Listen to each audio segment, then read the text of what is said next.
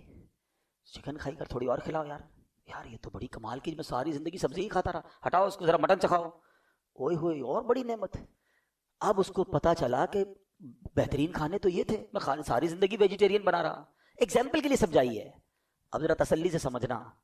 جس کو اصل میں فلموں، ڈراموں، گانوں باجوں، شراب کی محفلیں، جوئے کی محفلیں اور رنگ و سرور، اور جس کو حرام محفلیں کہیں، اس کا لطف ہے نا، اس کو لگتا ہے مزہ اسی میں ہے، اس کو پتہ ہی نہیں کہ نعت خوانی کا لطف کیا ہے۔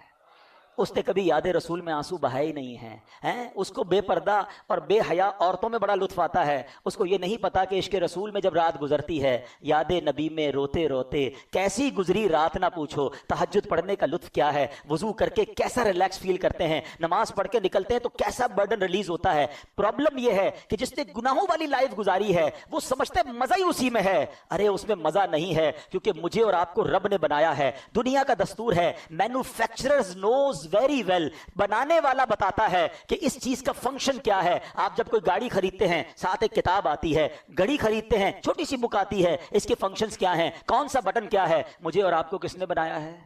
کس نے بنایا ہے؟ کون بتائے گا سکون کہاں ہے؟ اللہ ہی بتائے گا نا۔ اللہ نے بنایا، وہ خالق ہے، سکون کدھر ہے وہ بتائے گا، مزہ کدھر ہے وہ بتائے گا۔ اس نے اپنے کلام میں بتا دیا، الا بذکر اللہ تطمئن القلوب، بے شک اللہ کے ذکر میں دلوں کا چین ہے۔ چین یہی ہے، بھاگتے رہو جدھر بھی جاؤ، لیکن چین سے دور رہو گے۔ اب ملتا کیوں نہیں ہے؟ Last point.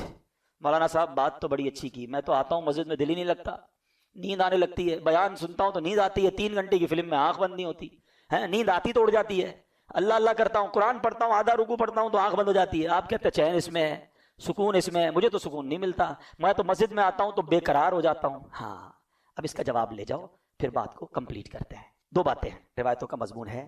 مومن مسجد میں ایسا ہے جیسا مچھلی پانی کے اندر ہے، اور مسجد کے باہر ایسا ہے جیسا fish out of the water.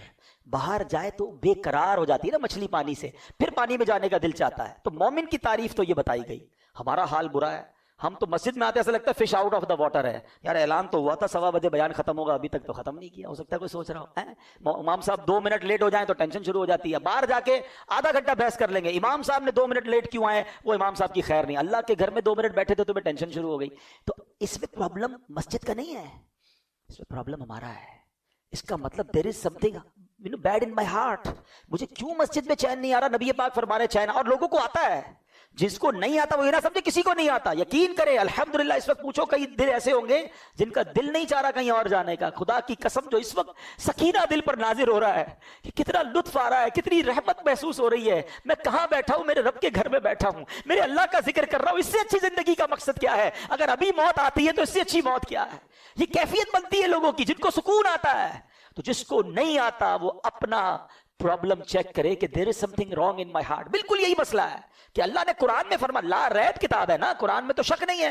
اللہ نے فرمایا اللہ کے ذکر میں دلوں کا چین ہے, مجھے کیوں نہیں مزہ آتا؟ اس کا مطلب میرے دل میں پرابلم ہے. اب اس کو دنیاوی مثال سے سمجھا دیتا ہوں. جب آپ کو بخار ہوتا ہے, کھانا اچھا لگتا ہے؟ نہیں, کھانا بھی اچھا نہیں لگتا, پینا بھی اچھا, بچے بھی اچھے نہیں لگتے. بندہ بولتا ہے یار مجھے کچھ اچھا نہیں لگ رہا بھائی, لیکن کھانا نہیں چھوڑتے آپ, کیونکہ یو نو ویری ویل یہ 5-6 دن کا مسئلہ ہے. کھانا تو پڑے گا نا, تھوڑے دنوں بعد بخار ختم ہوگا تو ٹیسٹ آنا بھی شروع ہو جائے گا. بالکل یہی کانسیپٹ یہاں سمجھ لو. سجدے میں دل نہیں لگ رہا, نماز میں دل نہیں لگ رہا, تلاوت میں دل نہیں لگ رہا, کرتے رہنا. جس دن گناہوں کی بیماری دور ہوئی تمہیں سجدوں کی لذت ملنا شروع ہو جائے گی, تمہیں تلاوت کا سکون ملنا شروع ہو جائے گا. ہاتھ اٹھاؤ گے تو آنسو بہنا شروع ہو جائیں گے.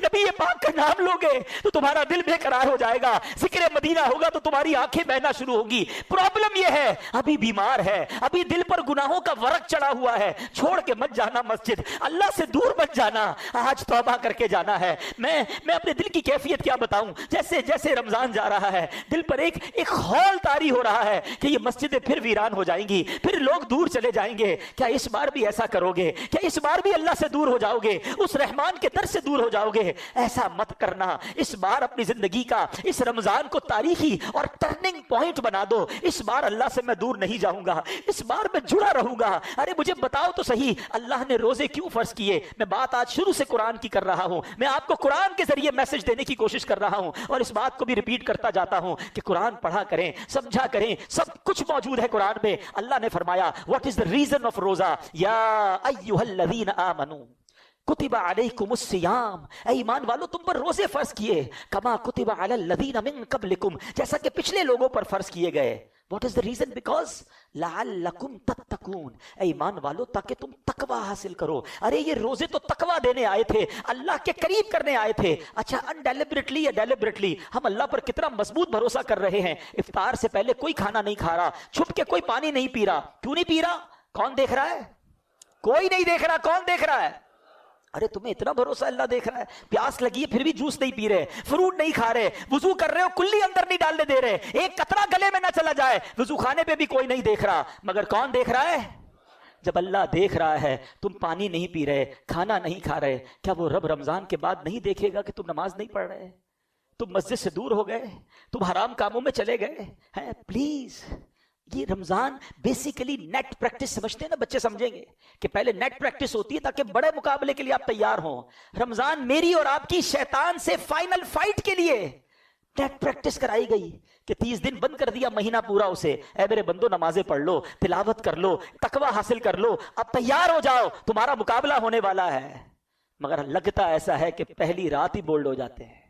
ادھر چاند نظر آیا, ادھر مسجد ویران. کیا اس بار بھی ایسا کرو گے؟ بولتے نہیں ہم, لیکن کیا میسج جا رہا ہے؟ شیطان تو بند تھا نا تب ہم اللہ کے بندے تھے, اب تو آزاد ہو گیا, ہم تیرا استقبال ویلکم کریں گے تجھے, اب تیری رضا والے کام کریں گے. یہ اللہ کو ناراض نہیں کرتی ہوں گی باتیں, یہ انداز, یہ سٹائل, یہ میسج.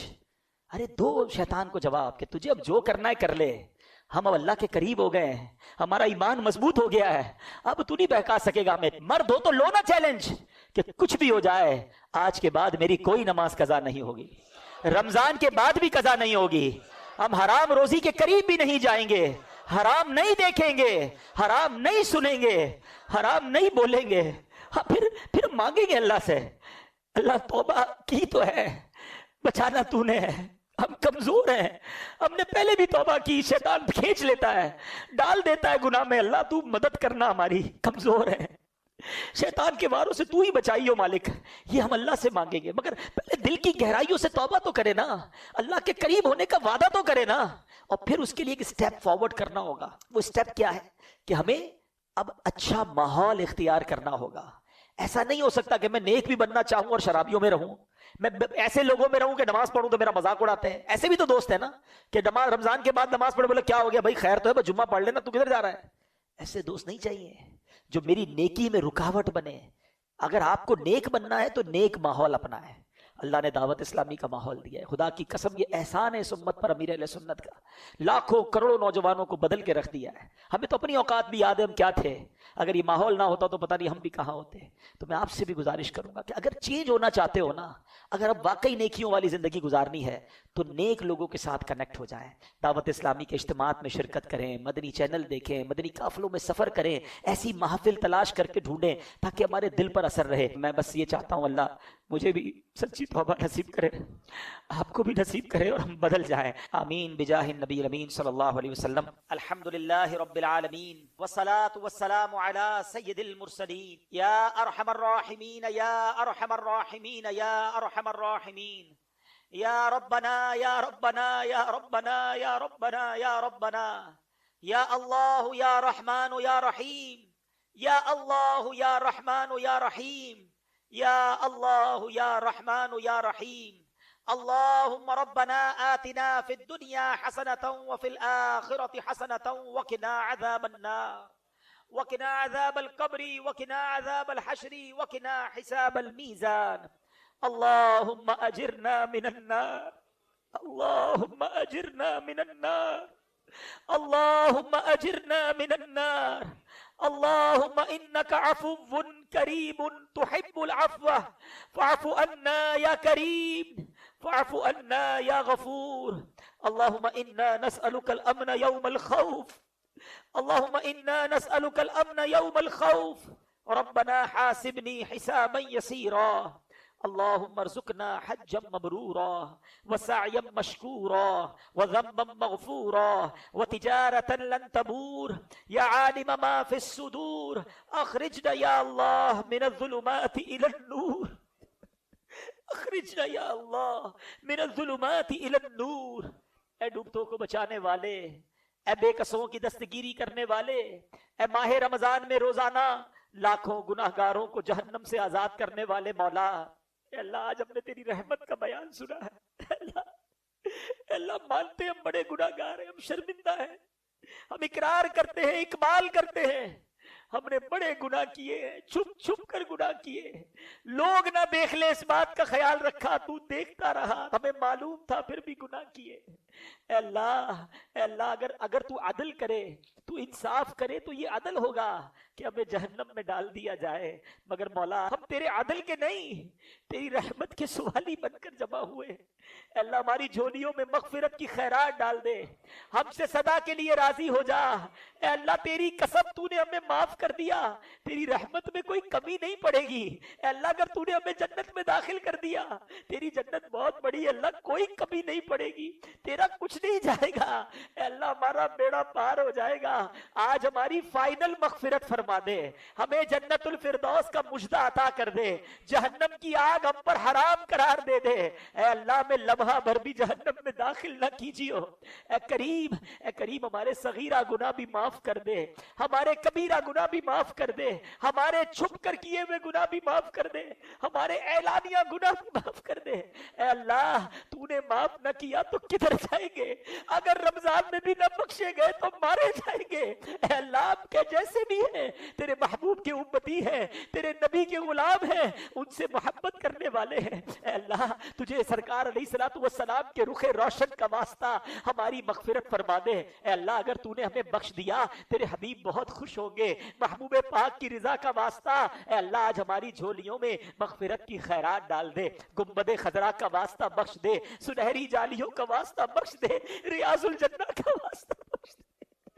مسجد نبوی کے میناروں کا واسطہ بخش دے، کعبے کا واسطہ بخش دے، کعبے کے دروازے کا واسطہ بخش دے، مقام ابراہیم کا واسطہ بخش دے، حجر اسود کا واسطہ بخش دے، نبی پاک کی ولادت گاہ کا واسطہ بخش دے، امام حسین کا واسطہ بخش دے، امام حسن کا واسطہ بخش دے، پنجتن پاک کا واسطہ بخش دے، علی اصغر کے پیاسے گلے کا واسطہ بخش دے، کربلا والوں کے واسطے بخش دے، بدر والوں کے واسطے بخش دے، احد والوں کے واسطے بخش دے، اے اللہ ہمارے غوث اعظم کا واسطہ ہمیں بخش دے، جو واسطہ تیرے دربار میں قبول ہے اللہ اس کا واسطہ آج کی رات ہماری بخشش فرما دے، ہمارے ماں باپ کو بھی بخش دے، ہمارے بھائی بہنوں کو بخش دے، ہمارے بیوی بچوں کو بخش دے، ہمارے مرحومین کو بخش دے، ہمارے رشتہ داروں کو بخش دے، ہمارے دوستوں کو بخش دے، ہم سے محبت کرنے والوں کو بخش دے۔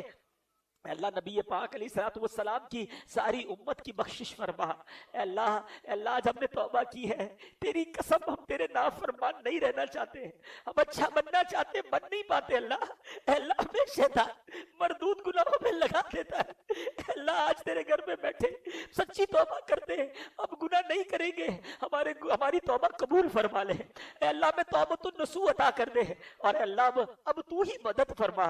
اے اللہ ہمیں بدل دے، ہمیں گناہوں بھری زندگی سے ہماری جان چھڑا دے، ہم خود بھی تھک گئے مولا گناہ کر کر کے، اب گناہوں بھری زندگی سے ہماری جان چھڑا دے، ہمیں نیکیوں والی، پرہیزگار والی، اخلاص والی زندگی عطا فرما۔ اے اللہ سنتوں کا پابند بنا دے، 5 وقت کا نمازی بنا دے، رمضان کے بعد بھی مسجدوں سے دل لگا رہے۔ اے اللہ کبھی زندگی میں کوئی نماز قضا نہ ہو، حرام روزی سے بچا لے، حرام بولنے سے بچا لے، حرام دیکھنے سے بچا لے، حرام سننے سے بچا لے۔ اے اللہ ہمیں فقط رزق حلال عطا فرما، رزق حرام میں ہم سب کی جان چھڑا دے۔ اے اللہ ہمارے رزق حلال میں برکت بھی ڈال دے۔ اے اللہ جو بے اولاد ہیں انہیں نیک اور صالح اولاد دے دے، جو اولاد والے ہیں ان کو اے اللہ ان کی اولاد کا سکھ عطا کر دے، جن کے بچے بچیاں پریشان ہیں، ان کے گھروں میں مسائل ہیں، اے اللہ ان بچے بچیوں کو بھی سکھ عطا فرما۔ اے اللہ جو رشتوں کے انتظار میں ہیں اچھے اور نیک رشتے عطا فرما۔ اے اللہ روٹھوں کو بنا دے، بچھڑوں کو ملا دے۔ اے اللہ اے رب کریم جو قرضوں کے بوجھ تلے دبے ہیں انہیں قرضوں سے خلاصی دے دے۔ اے اللہ جو بے جا مقدموں میں پھنسے ہیں انہیں رہائی عطا کر دے۔ اے کریم جتنے ہاتھ اٹھے ہیں تو سب کے نام بھی جانتا ہے، کام بھی جانتا ہے، اے شفا دینے والے شفا عطا فرما۔ جلدی جلدی حرمین طیبین کی حاضریاں عطا فرما، اسی سال حج کرنے والوں میں ہمارا نام لکھ دے۔ اللہم ربی یسر ولا تعسر وتمم لنا بالخیر یا فتاح وبک نستعین۔ میرے مولا ہماری دعوت اسلامی کو ترقیاں عطا فرما، قبلہ امیر اہل سنت، تمام علماء اور مشائخ اہل سنت اور ہمارے والدین کا سایہ جن کے والدین حیات ہیں درازی عمر بالخیر عطا فرما۔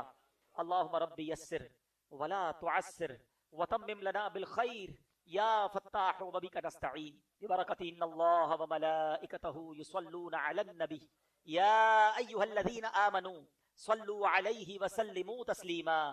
صلی اللہ علی النبی الامی وآلہ صلی اللہ علیہ وسلم صلاۃ و سلاما علیک یا سیدی یا رسول اللہ۔ جب دم واپسی ہو یا اللہ، سامنے ہو روضہ رسول اللہ اور لب پہ ہو لا الہ الا اللہ محمد